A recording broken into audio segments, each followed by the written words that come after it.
Olá, você que está na sala de aula. Tudo bom por aí? Se você é um pouquinho como eu, você deve fazer muitas perguntas ao longo do seu dia a dia. Como que eu seleciono o melhor material para ensinar os meus alunos? Como que eu ensino na diversidade? Que tipo de estratégia pedagógica a gente utiliza para garantir que crianças com diferentes níveis ou problemas de aprendizagem consigam acessar o currículo? Bom, eu tô aqui para tentar te ajudar a percorrer alguma dessas perguntas na correria do dia a dia que a gente enfrenta na sala de aula. Meu nome é Bárbara Borne, eu sou diretora de pós-graduação, extensão e pesquisa do Instituto Singularidades e nesse podcast a gente vai responder a pergunta: na prática, a teoria é outra? Nós vamos responder perguntas de professoras e professores que estão na sala de aula enfrentando dilemas, problemas e buscando soluções para assegurar que todas as crianças, jovens e adultos possam ter seus direitos de aprendizagem assegurados.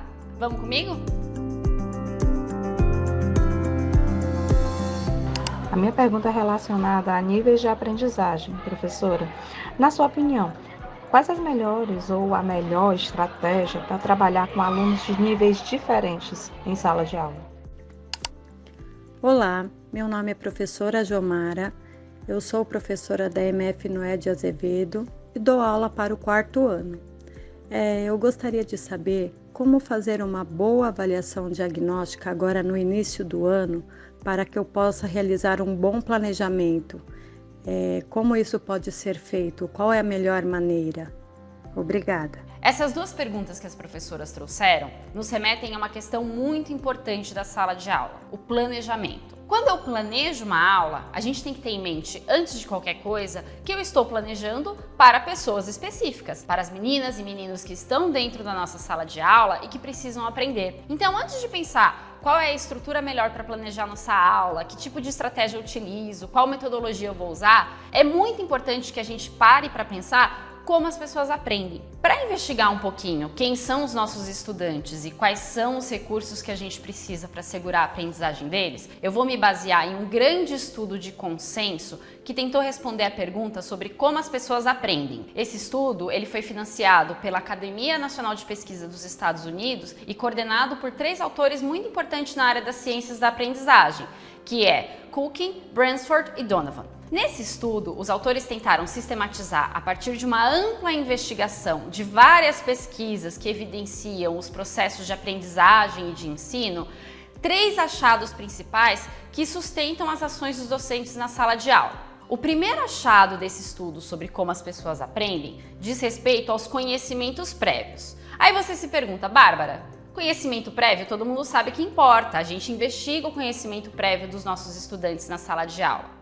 Mas quando eles trazem esses elementos, a gente vai além de entender o que os nossos alunos já sabem sobre o conteúdo. Via de regra, o que a gente observa são professores fazendo sondagens da aprendizagem baseados no conteúdo que ainda vai ser trabalhado para tentar ajustar um pouco os ponteiros a partir dos pontos de partida dos seus estudantes. O que esse estudo traz pra gente de novo e que pode nos ajudar a responder as perguntas que as professoras trouxeram lá no começo, tem a ver com uma concepção mais ampla de conhecimentos prévios.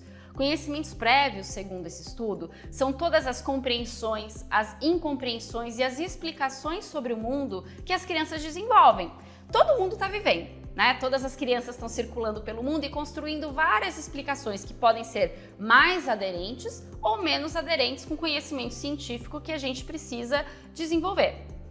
Se na sala de aula a gente não articula também as incompreensões, as visões parciais ou as visões inocentes que as crianças têm sobre as realidades do mundo físico e do mundo social, dificilmente aquele conhecimento vai ser rompido. O que isso significa? Se um professor, por exemplo, não trabalha uma visão que a criança tem sobre por que uma fração, 1/4, é maior do que 1/8, essa criança pode até conseguir responder uma questão com um algoritmo, mas ela não vai, de fato, mudar a forma de pensar. É importante, portanto, que o professor mapeie quais são os entendimentos que a criança já tem sobre aquilo, as incompreensões, as dificuldades e as visões mais parciais ou inocentes que se tem sobre um determinado assunto e planeje de maneira deliberada como ele vai articular na sua aula a movimentação em torno daquele conhecimento prévio, ou seja, como que ele vai provocar esse aluno a colocar em xeque o que ele já sabe para construir um conhecimento novo. O segundo achado, e isso tem muito a ver com o planejamento do currículo, tem a ver com o conhecimento das áreas específicas do saber. Como que eu planejo o conteúdo?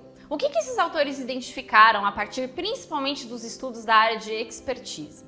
Que conhecimento factual e conceitual importam. Veja, quando eu falo que conhecimento factual e conceitual importam, eu não estou dizendo que a gente precisa chegar na sala de aula e simplesmente ajudar os nossos alunos a memorizarem um determinado conhecimento sobre a história, sobre a geografia, sobre matemática, memorizar um algoritmo, memorizar uma fórmula da física. Não é isso. O que eles dizem é o seguinte: conhecimento não se produz no vazio. Para que eu possa aplicar meu conhecimento no mundo, para que eu possa tomar decisões e resolver problemas, eu preciso navegar dentro de um repertório específico de saberes. Então é muito importante que o professor ajude os estudantes, as meninas, os meninos lá na sala de aula, a construírem um amplo repertório de saberes dentro das áreas de conhecimento que de fato possa ser mobilizado posteriormente.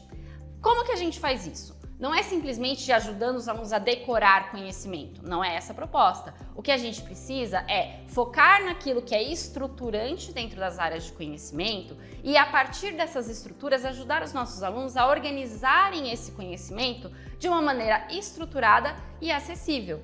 Colocar o conhecimento dentro de um quadro de referência teórico-conceitual que, quando ele se depare com uma nova situação-problema, ele consiga, de fato, buscar lá na sua cabeça, na sua memória e aplicar este conhecimento em novas situações de aprendizagem. O terceiro ponto, e esse aqui particularmente é muito importante do ponto de vista da aplicação do conhecimento fora do universo escolar, tem a ver com a metacognição. A gente fala muito hoje em dia nos conhecimentos para o mundo, nas competências que eu vou utilizar que são mais globais e em educação para o mundo do trabalho, mas isso nada mais quer dizer que esse aluno, sendo capaz de mobilizar o seu repertório diante de problemas novos e aplicar esse repertório para construir novos conhecimentos, ser ele próprio um produtor. Isso requer que o aluno tenha, durante o processo de aprendizagem, uma característica muito importante, que é a metacognição.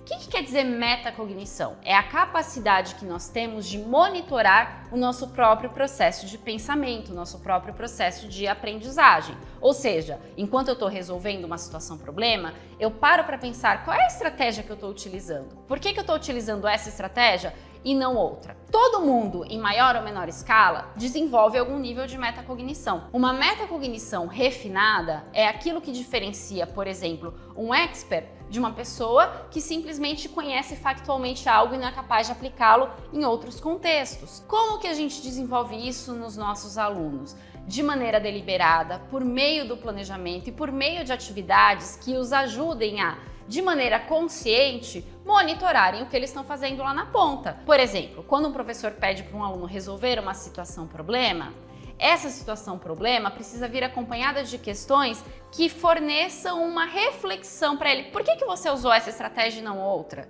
Por que você escolheu este algoritmo e não outro? Por que você usou o número dessa maneira? Quando a gente propõe essas situações e esses probleminhas para os nossos alunos, eles naturalmente vão desenvolvendo esse monitoramento de seus processos até que isso se torne algo internalizado e eles consigam fazê-lo de maneira autônoma ao longo de suas vidas. Muito que bem, essa conversa por hoje vai ficar por aqui, mas se você quer saber mais, eu vou pedir para vocês se inscreverem no nosso canal. A gente tem materiais complementares desse podcast que vão por e-mail, que vão ajudar você a entender um pouquinho mais de estratégias, dicas e estruturas que podem ser utilizadas dentro da sala de aula e acompanhar o nosso podcast, o nosso videocast aqui. No próximo episódio, a gente vai falar um pouquinho do que significa aprender com compreensão. É isso por hoje. Tchau!